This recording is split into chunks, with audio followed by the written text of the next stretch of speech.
Here's Craig once again. Craig, the Maple Leafs, they've gone 4-0 since Morgan Rielly was suspended. What is going so right for this team right now?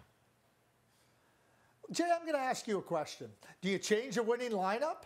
Let's say they go 5-0. Do you put Rielly back in the lineup now with the way they're playing?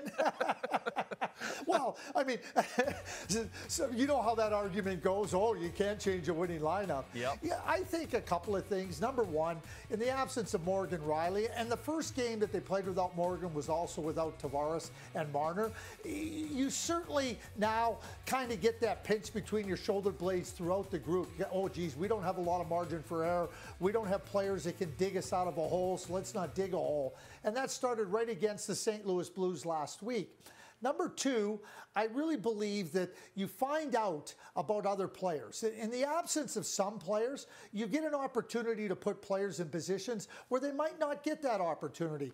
Bobby McMann has taken advantage. Nick Robertson has taken advantage. Matthew Knies has taken advantage. So in the absence of key players, important players for the Toronto Maple Leafs, you also get to see, and it's a good, pleasant surprise. It's not like you didn't believe in them or you didn't think they had potential, but now given a little bit more ice time, a little bit more opportunity, they perform.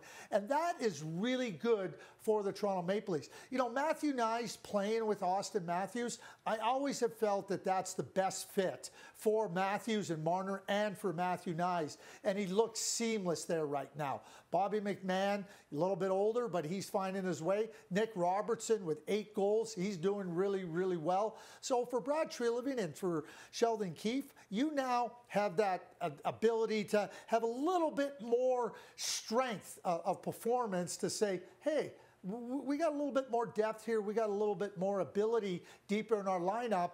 And that is a result of having players out of the lineup as a suspension or because of injury. And that's a positive for the Toronto Maple Leafs. So another win for the Leafs. Big win for the Oilers, 6-3 over Arizona. And Craig, you know, when we talk about the Oilers, we obviously talk about McDavid and Draisaitl. We've chatted about Corey Perry lots. We talk about the Nuge, Zach Hyman having a great season.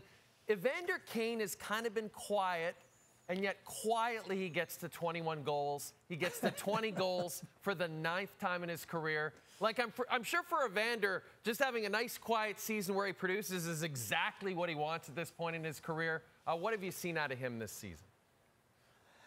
You know, when we talk about Evander Kane, he's a really talented player. I think he's really, really fitted well where he plays. You know, maybe he's not a frontline forward, but certainly playing in the second line area is something where he can play to his strengths, you know, and settle in. When I watch Evander Kane play, he's fast, he's got a good shot, he's got an edge, he brings physical play to the game.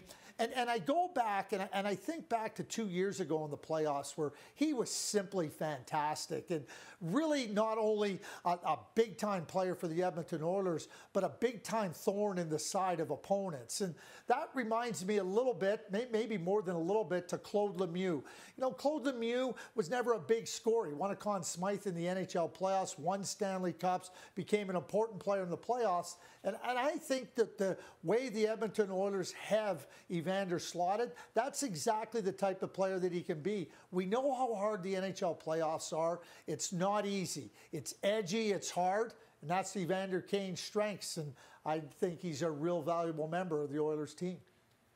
You know, Bob McKenzie has his midseason draft rankings out. Craig, I know you know that, and I know you know that Macklin Celebrini is at the top, as he has been all season long. Later in the show, one more appearance from Craig. He's going to break down his midseason report on the Boston University freshman Celebrini. That's later on SportsCenter.